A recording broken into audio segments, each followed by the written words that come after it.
Hello, everyone, and welcome for the recap of Game 9 of the World Chess Championship. It's still not over while we are recording, but the result is pretty clear, Peter. Yeah, that's what we think. Although I had a brief chat with our producer before, and well, it's a 3 versus 2 night ending. It's not that well. I mean, you can see Magnus playing on something like this, but we expect the game to be a draw. So I But guess actually, we'll do our yeah, comments based on that. Yeah. of course, he will play on, that's for sure. And Magnus even won one game like that this night, 3 versus 2 against Vishy Anand, as far as I remember. I'm sure because I was his second there, and I think it was during Weigand, but it was when he was played at one of these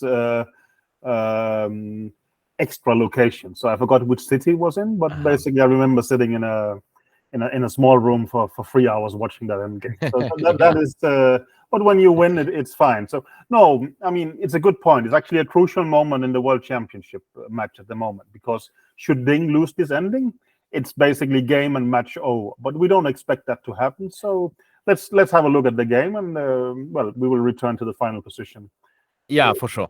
So it's e4, no surprise here. That was expected, obviously. E4, e5, okay, no French. I did guess that. Knight f3, knight e6, bishop b5. So far, so good. He played a6 twice here. But he's going knight f6, which cannot come as a surprise because it's a Berlin, so the most popular opening. And also, we saw some in the leak from Lichess. I checked it this morning. I didn't have time yesterday, and there were a lot of Berlin there. I think it's pretty clear. I mean, I checked it, and now I'm 100% sure it's not 100, but 99. It's Ding who is playing under this account. I mean, I discussed it with Swidler yesterday. I think there is no doubt. It's impossible to have, basically, very low-rated players suddenly making an account, playing all these openings, unless it's possible to manipulate the system. I have no clue about that, but I doubt it. So Yeah. no, this seems obvious. I mean, I think I tweeted that. Well, of course, Nepomniachtchi is going to play 1 e4. What happens next, I have no clue about. But it was very hard to come up with any kind of, what will he surprise with? Caro-Can Sicilian? It sounded weird. Caro-Can, I saw one Caro-Can there. Into all these games, I don't think it's a major problem as black, to be honest. But for white, from the white side, I mean, he tried many ideas, and it's clear that he is planning to jump around. And in those games, he's showing some different one-game ideas. So I guess it's a big issue for the free day, which is coming tomorrow. There was not that much left. I mean, there was some King's Indian attack that he Nimzo? has. Well, English? but Nimzo in English he has used. No. English. There was some Queen C2 idea. You're right. Yeah, no, I saw that one. I will show it here. Knight f3. I saw a couple of games here with d3, d5. Okay. I guess that was, you play some reverse Sveshnikov and you go from there. So that is difficult. Some Nimzo with knight f3 as well, like this. So that was very, very interesting, of course, to check his prep. Knight f3 here. So probably was planning some Jobava system as well. So overall, very, very interesting, like this. Bishop f4, e6, knight b5. So I guess that was 3 more ties, or 4, or you would decide from. Yeah, I get your point. It's hard for me to say if he just had 7 ideas like this and now the last 3 is exposed, or how it is. But I mean, we both have experience from this kind of matches. My general feeling is that, the prep you need to get going, then you need to have a team who come up with idea during the match. I don't think he's in a very critical situation. I mean, that's it. Anyways, so Nepo played d3, which is now the main move. Bishop c5, and now c3, which could come as a small surprise because bishop takes c6 is most popular at the elite level. I think there is this famous game, Fresnay Kramnik from some Olympiad, right? That's true, but it's old by now. So I played c3. That's true. Castle. This is all normal, and here d5, which it's not the main move, but one of. I I mean, think D6. I think it is nowadays. I It mean, became, yeah. D6 used to be the main line, but well, I was mentioning your game with Kramnik slightly to annoy you, but there is some truth in it. That there it seemed to be pleasant, while D5 nowadays has a very solid reputation. Yeah. Yeah, so D5, knight BD2. Of course, you can take on D5, but well, everything is possible here. You can take here instead of playing knight BD2. This is the other M9, the other tie to get some edge. Then you take with the queen, and well, you can prepare for forever basically. Knight BD2, which is very logical. Takes. And now A5 played quickly by Ding, which could be a bit surprising, but taking some space, stopping B4. And you can't really take. I mean, you can take the pawn, but Black would get it back after 95. You just go K8, 96, Queen D7, and well, you have to move the knight. Takes, Queen takes, and you will get back the pawn on E4, and this is pretty much a draw. So, but both players played quite quickly. A4, Queen E7 now protecting the pawn, and Queen C2.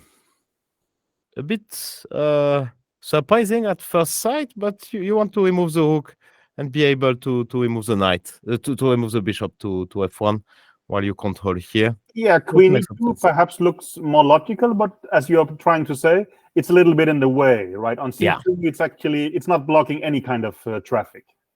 Yeah. So Queen C2, Ding kept on playing fast, and as usual in this pawn structure, the knight on B8 is not so well placed. You prefer to have it on D7 or sometimes in the Italian on G6 or somewhere else. So you go just knight B8, which is a pretty standard move. Rook E1.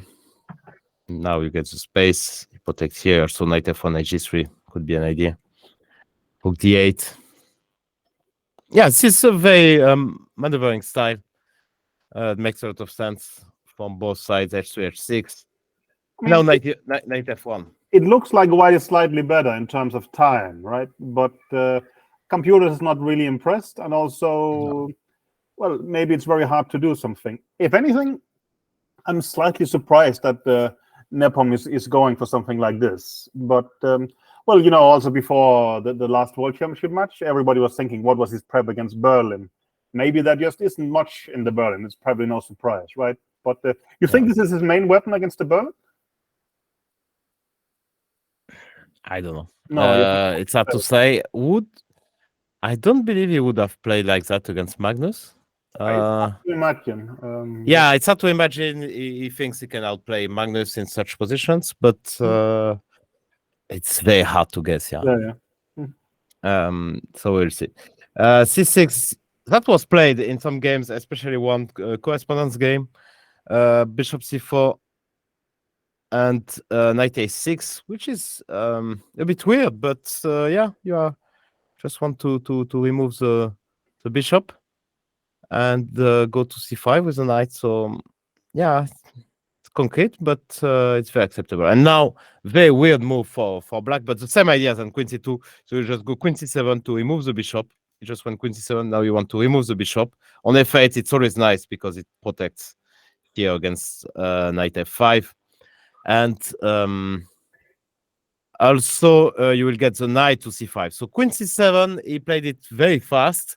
So that means that he was still in prep, because you don't go Queen C7 that fast if you don't know about it, because it looks a bit weird, in my opinion. Interesting mirror that you saw. He went Queen C2 immediately, and now he takes time getting the Queen to C7. It just seems to be, well, as we said, it blocks traffic in a way, right? So now you want Bishop A2 out of the way. Actually, strangely enough, the game, the correspondence game went with Queen E2. What is the idea of Queen E2? We'll see later. Then you just want to go Knight H4, Queen F3, Knight F5, and create some threats on the king side, because all the pieces are a bit far. So this is your only play, actually, your only idea. So he's playing Bishop A2 first, and yeah, out of the way. So it makes some sense. It's not. I don't think it's great, but it's definitely a playable move. And now Ding went for b5. I think this is the right move to generate some counterplay on the queen side, but he just want to play bishop f8, knight e5, and ask a question to white. Actually, so if you want, I guess, if you go bishop f8, sorry, right away, then you give bishop e3. Yeah, knight h4 as well. Yeah, I think computer was giving this quite a lot. Well, white's dream is this set up as we will see on the king side, and no, I thought first b5 was good timing by Ding, but his next move didn't impress me. Queen e2. Exactly. I mean, here I thought Ding massively missed up on a good momentum in a way. That's well, easy with the computer, but if he actually Yeah. plays bishop f8 here, I would be very curious how is Nepomniachtchi going to react. Yeah, bishop f8 was excellent move given by the engine. Just winning some time, not protecting the pawn, because if you take here, takes queen b5, and now knight c5, and it becomes incredibly awkward for white, actually, because bishop a6 is coming, knight d3 as well, and there is at the very least enough play. Why do you think he didn't play it? I mean, is this position not obviously fine for black? I don't know. Yeah, it's hard to say, because probably he's a very concrete guy. So I don't know. Maybe he missed that after queen e2. You can go knight d3 and bishop a6. Yeah, for me, to me it looks like very nice counterplay. But yeah, it's hard to say, because then if he after bishop f8, if you go knight h4 as in the game, just want a clear tempo here. Yeah, I mean, well, black. I mean, if white doesn't start playing well now, black is about to take over, right? I mean, the structure is cracking. No, I thought bishop f8, I mean, could be a crucial moment, because that actually puts considerable pressure on Nepom as well. Yeah, it's a big miss and quite a typical idea. Actually, you give this b5 pawn, so yeah, that's really yeah, I agree. It's a bad moment for Ding. Very much so. I think that I mean, to call it a mischance is too strong, but that would have been I mean, well, no, it's a mistake simply. Yeah. Fair enough. He played rook b8, knight h4 now, and now it becomes incredibly dangerous, because you don't have this counterplay with knight c5, knight d3 on time. So bishop f8, queen f3, and now you're threatening to take here. Instead of bishop f8, the computer was even talking about bailing out with bishop e6, but that's a tough decision to make as a human. Yeah, no, you don't. No, you don't do such, because takes, and it looks so. But that was a bit of the problem, that if the computer starts thinking you have to do stuff like this, I mean, it can very easily start escalating, right? So here I thought, okay, practically speaking, Ding was in quite some trouble. But again, I like how he played. Again, it's a very, very concrete, incredibly concrete stuff he did. And yeah, queen f3 just took the pawn. Even the computer was giving knight c5 after queen f3. He missed. And after takes, then I think just knight h7 you wanted to play. Knight h7, yeah. But I mean, the computer says it's not too bad. You take an a4 next. Yeah, but this goes okay. Yeah, maybe knight h5 looks. I mean, this is the kind of line you may stop. Yeah, king h8. How do you continue here? Or maybe you flick rook d3 in at some point, right? But I mean, bishop f7, queen g6 could be a funny move, but yeah, probably doesn't work. No, knight e6. Well, but yeah, no, I missed that moment, but I thought ba4, okay, makes a lot of sense. And after bishop h6, you just take a deep breath and you just go knight c5, and you have your play. I mean, b2 is hanging, knight d3 might come, rook d3 as well. The main defensive point of black is after bishop g5 pinning. It looks very, very nice, but you just go rook d3 attacking the queen, and then you will go knight h7, which is the big point. So that's why it was still the best, according to the computer, but well, it's hard to criticize Nepom, because after rook d3, you had to go queen e2, knight h7. And after bishop e3, actually, here, the only move is to take on e3. Yeah, I remember thinking, is Ding capable of playing like this? I mean, what happens at FE3 here is that positional comp, right? Yeah, just compensations. Yeah, The bishop knight on c5 a6. is a beast. No, what I saw was queen takes e3, Yeah, me too. and then rook b2, and you go rook b3 next, right? And I Yeah. thought, oh, this is funny. You sack 2 exchanges, but I mean, well, this is very playable. I mean, black can start playing for a win. Why not? I would assume. But actually, here, I don't think you have much choice. Actually, No, what do you maybe do? no. I haven't checked it carefully in a way. But No, OKC was by far the main move, and yeah, if you just retreat, then the oh, knight will jump, and it looks so bad for maybe bishop c4 first, yeah, to go out of the way of knight b3, and then you will start no, attacking, this and looks like a massive edge compared yeah, to the other and things. also the pawn structure simply Yeah, is yeah. just No, probably Ding would have interesting. found it. Yeah. Basically, part of wanting to play it, part of no real choice. So Nepo played the other tempting move, which is knight g6. It looks so scary for black. He want took on b2. Now he has to take at least a pawn. Take on f8, rook f8, of course, king f8 fails to queen f6. That's a very simple tactic because this is pinned. And after rook f8, here you again could have played. The best move here was to go bishop c4, like pretending nothing is happening. Can show some line. But now it's incredibly concrete. Both players are just calculating. And after bishop e6, knight f5. But it's not lost. You have to take on f5 because g7 threats are way too big. Take stakes. Now I'm preparing to take here. So you have to go queen e7 and protect on f6. After queen g6, knight e8. Now bishop c1 is very, very good. Attacking the rook. And bishop a3 is next. And it's not yet over. You have to play a3 just to, at least you give a pawn, but the bishop is not coming here. And it's a mess. Queen c6, queen d6, and white is better, but it's not winning, probably. But he plays a very obvious bishop g5, attacking the knight h7, and now bishop c1. Here, Anand was tweeting about rook c2. Yeah, also, for me, it's a bit weird what he missed here. Because I want knight b3, obviously.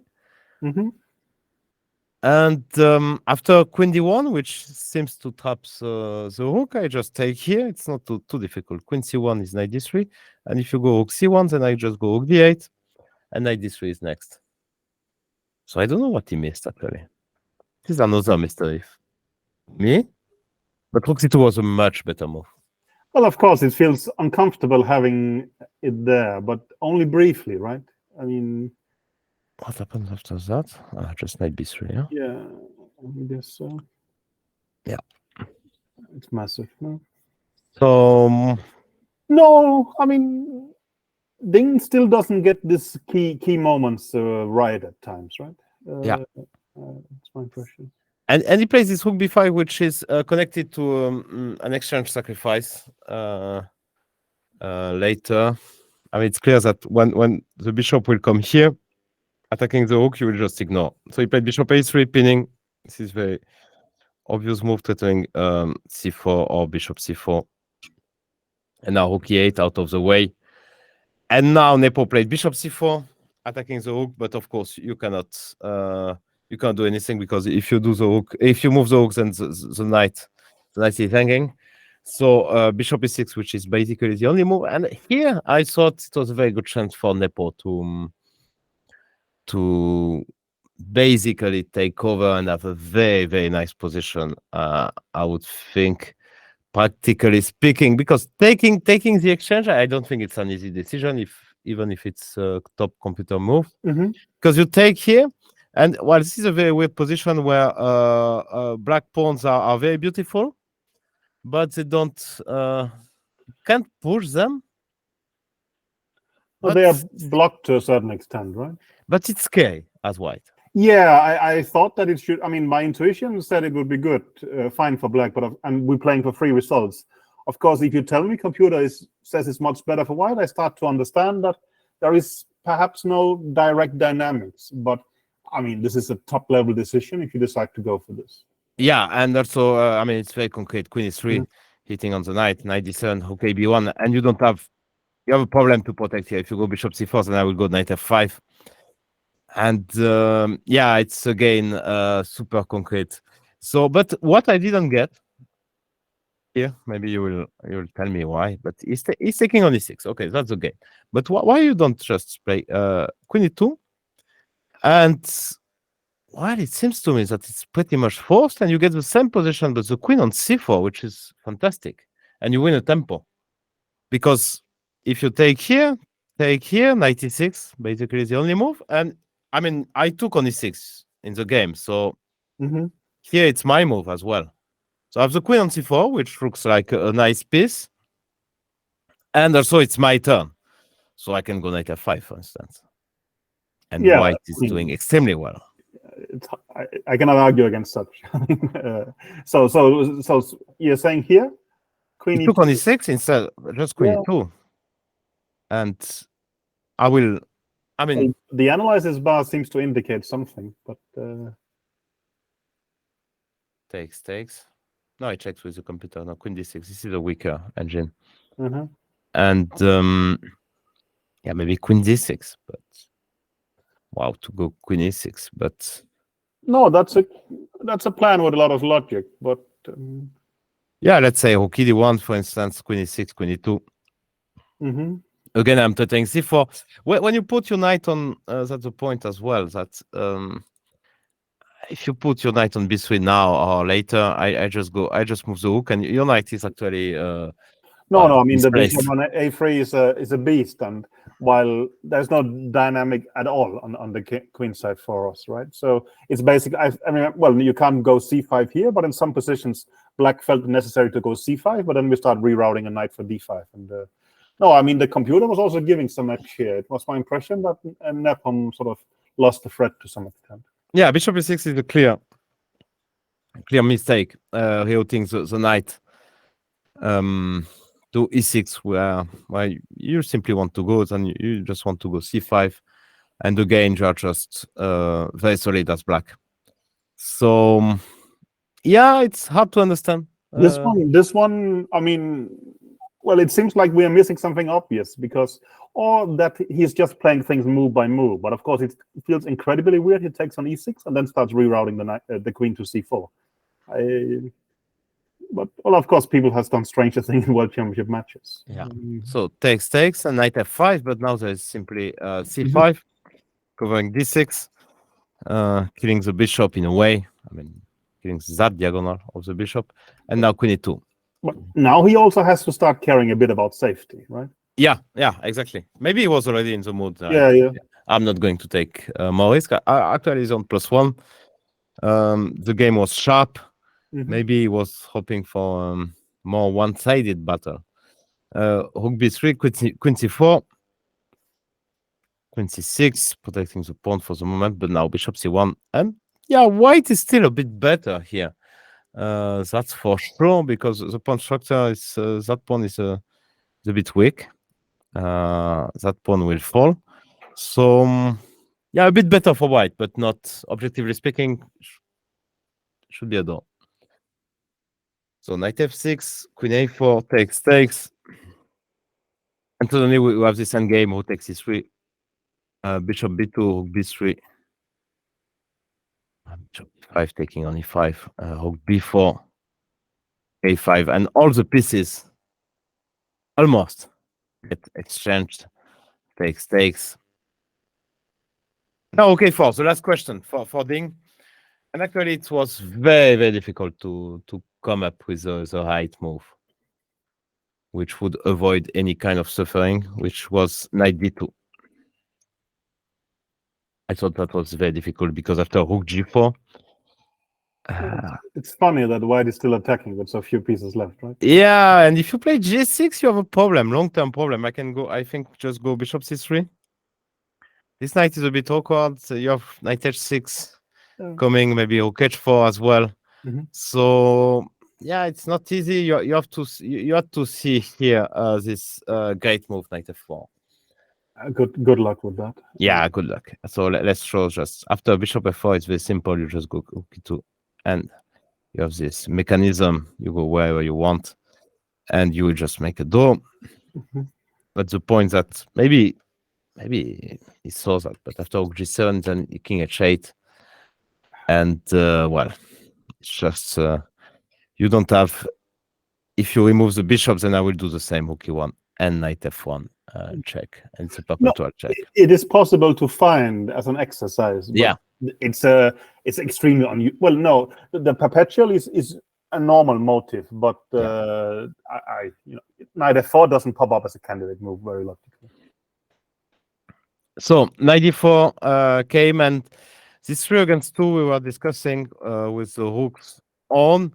Of course, without the knights, it would be just a dead door, and the game would finish very, very soon. But with the knights on, it's perfectly fair from Jan's point of view to play on forever. Tomorrow is a rest day, so why not? My feeling is Magnus played on without the knights in some world championship match, and there's nothing serious to try. But with knights, you would feel that, practically speaking, it's a bit annoying, right?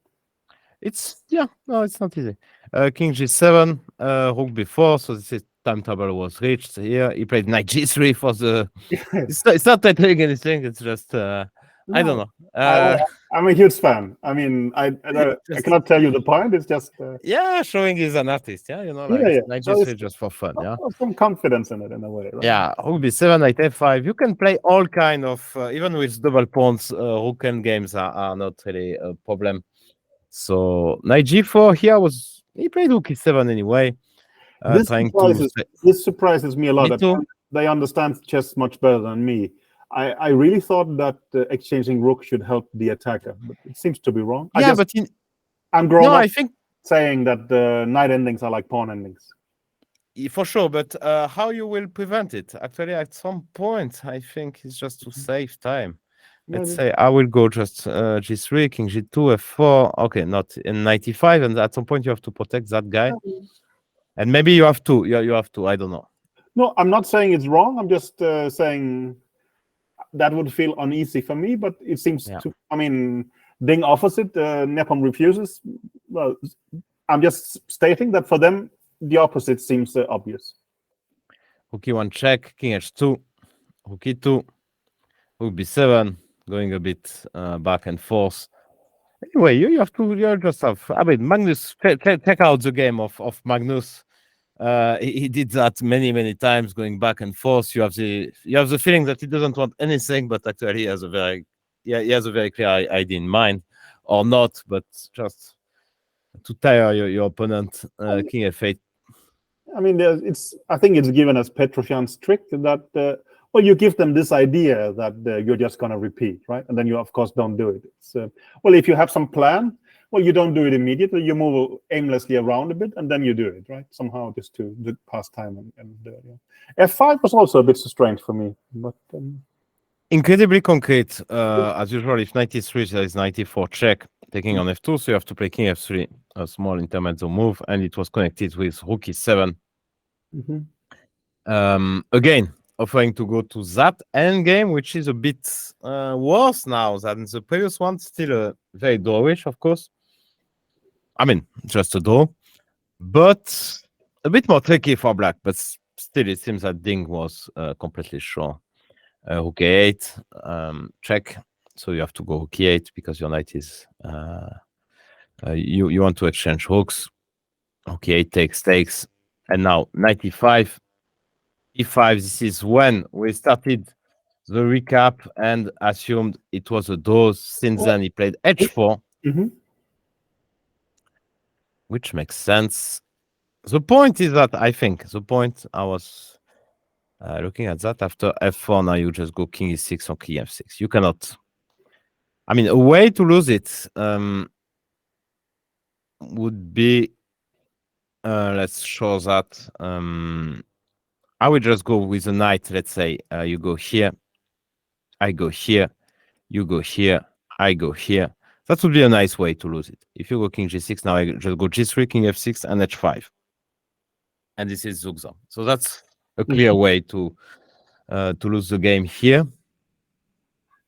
I was watching Kawan. He was showing some stuff here in the live commentaries, and that one was a very clever one. But after king e3, king e7, f4, you just go king f6 or king e6, and actually you let white to take here to get your king active. But I mean, we are still not in the region of being completely trivial, right? No, that's why we took a risk here. The game also was takes. Now he played king f4. Yeah. And now there is only 2 moves that draws. Well, and he played h3. h3 was one of them. King e7 the other. But for instance, king f8 loses to knight g6 takes h4. Yeah, but I mean, to be fair, are you considering any other moves in a practical game? No, I was trying to think of it, and you're not. So yeah, not going to go king d8. Yeah, I mean that's no. I mean, it's a bad. I mean, of course, some positions will have only a few ways to draw because they're too obvious. So h3 takes, king e7 takes, king e7 is a current game, but now it's not. Yeah. So yeah. So let's see the first f3. Let's say king f6, h4. And now you can just go around, with your king, with your knight. Well, in terms of percentage, how many chance do we give Dink for drawing this? 98. Something like this? Okay, I was about to say 95, but you say 98, yeah. But we are both way above 90, yeah? Yeah, no. Just, I don't think a single mistake or a huge one, but... No, but you're right. You cannot really imagine a zugzwang. The pawn can get to h5, but when it gets to h6, it's basically... so let me try this. A weakness. But... Here.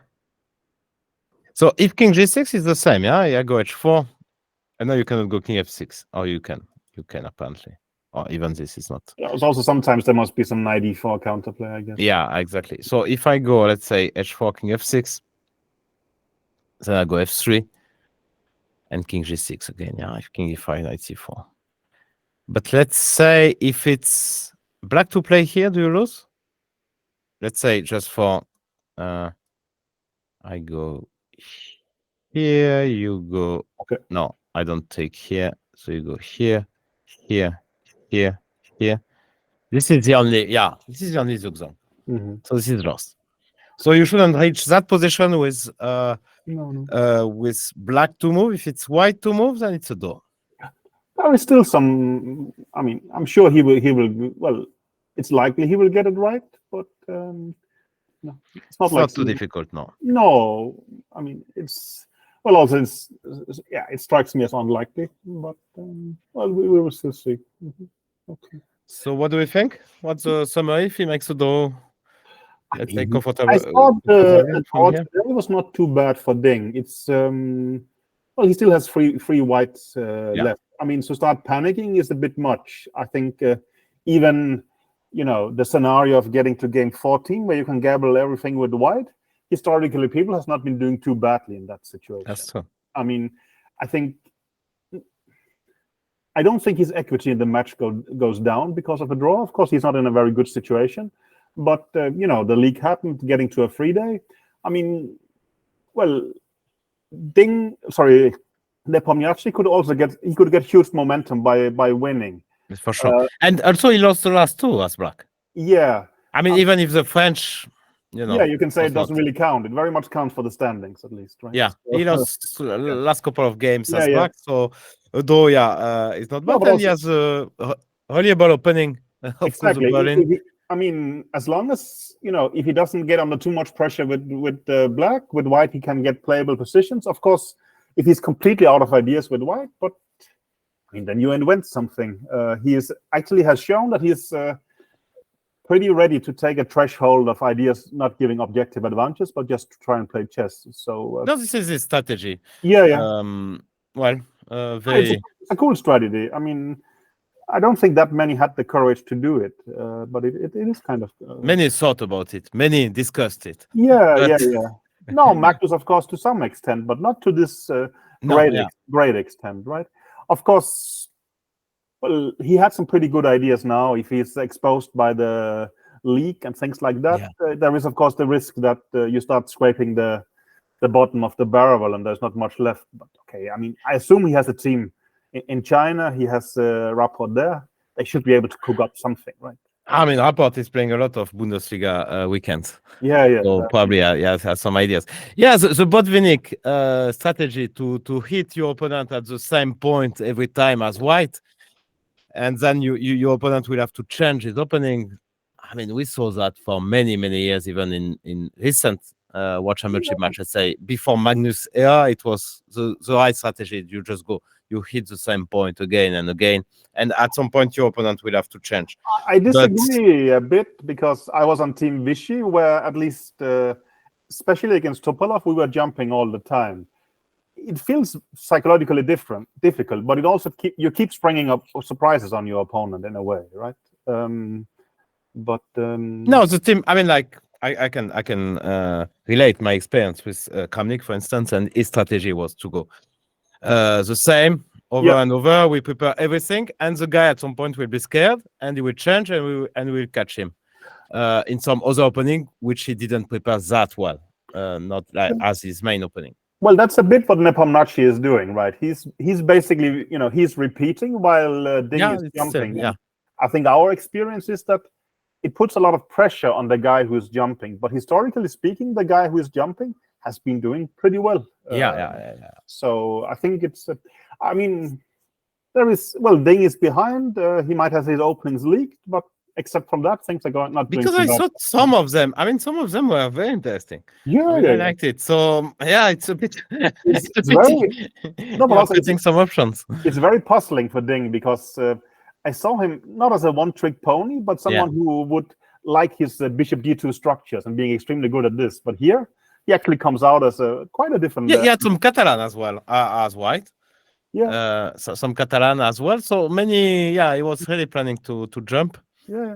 But no, we'll see choice for the next white game. It will be interesting to see. It's incredibly interesting what he's going to do next. I mean, no, this is I mean, I mean, it's hard not to be, well, I also said it to Switler yesterday. I mean, you somehow, well, you want this team to succeed because they are doing everything incredibly weird in a way, right? I mean, now they hit by a leak and stuff like this. So, that's much worse than what we did. Yeah. No, it's just going to be. It would be an amazing narrative if they actually manage. But that's amazing. They're not exactly favorite. Yeah, so. And he played 96 check, but he clearly wants to reach that King f6. So 94, where you are right that King f6 and King f7 is a draw. King e6 loses. But 94 just to force this f3, 96, and you get this position h4, King g6. But but it is actually about Zugzwang. Also, well, King f7, you go towards g6. Okay, there is one Zugzwang position. Probably, I mean, if Ding wants to be world champion, we should expect him to be able to. Yeah, exactly. Yeah, if you go King e6, then it's over. Yeah. Basically King g6, and even that is probably now it's over. King f6, King h5. So after 96, he has to find King f6. But yeah, if you want to be world champion, you're right with so little material on the board, and such a simple calculation should be fine for Ding. Well, okay, so we are excited to follow that match. That's the narrative is just incredible. This is all, And now we are, I mean, you can see there is always a race who gets out the recap first. We're actually trying to do it while the game is going on. Maybe tomorrow we have to do it before the game, right? So exactly. Okay, thanks for hanging with us. And if we got the final position wrong, we apologize for that. And the final result as well. Okay, bye-bye. See you. Thanks.